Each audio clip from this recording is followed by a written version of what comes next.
Hey, I'm Josh with ActiveTours.com, and today I'm going to show you the best things to do in Lancaster, Pennsylvania.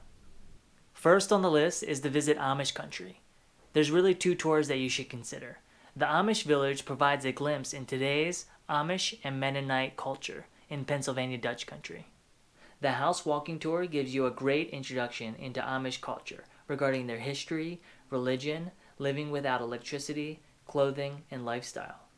The farm comes complete with a petting area with horses, donkeys, goats, pigs, cows, and chickens. You can feed them, but be sure to bring change. The gumball-style feeders are 25 cents each, and there is no change machine. Around the farm, they have a mock-up of a single-room schoolhouse, a blacksmith, and buggies that you can get in. Although this is not a working Amish farm, it is a great introduction into Amish and Mennonite culture. The other tour that you should consider is the Amish farm and house. Don't let the location next to a Target turn you away from this extremely educational Amish and Mennonite cultural tour. The walking tour takes you around an authentic Amish farmhouse that was built in 1805 and was a working farm up until 1955. During the house tour, you will learn about the different rooms in the house, how the Amish live without electricity, how they escaped religious persecution, and much more. The house sits on a 15-acre farm with a petting area with goats and horses and a corn maze for the kids. Next is the Fulton Theater. Located in historic downtown Lancaster, Pennsylvania, this theater was built in 1852 and is reportedly the oldest working theater in the United States. This theater was named after Robert Fulton, who developed the first commercially viable steamboat, and you can see a statue of him front and center on the facade of the building. I always recommend seeing a show when visiting a theater, but if you don't have time, they offer tours.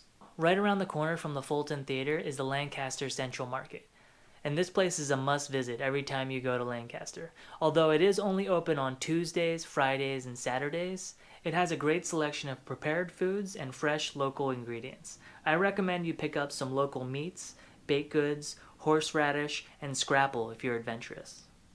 If you have small children, Dutch Wonderland is a great way to spend a day in Lancaster, Pennsylvania. Dutch Wonderland is a 48-acre amusement park that features 32 rides and a water park called Duke's Lagoon.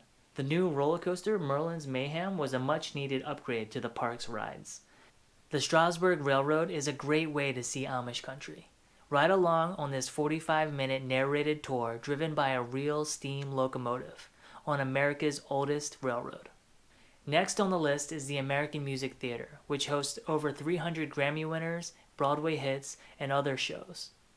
If you're going to spend a weekend in Lancaster, you'll probably see some great options on the calendar.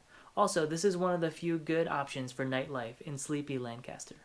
Wheatland was the beloved home of President James Buchanan, the 15th President of the United States. He purchased this federal-style home in 1848. Learning some of the history of James Buchanan was a really great experience, and something that you should try to do if you're in town. Okay, so that's Lancaster, Pennsylvania, and those are some of my tips. I hope you've enjoyed this video. Hit that like and subscribe button if you want to see more videos like this. Also, comment below. I want to hear your tips for Lancaster, Pennsylvania, also where you want me to go next. I'm Josh with ActiveTours.com, and thanks so much for joining.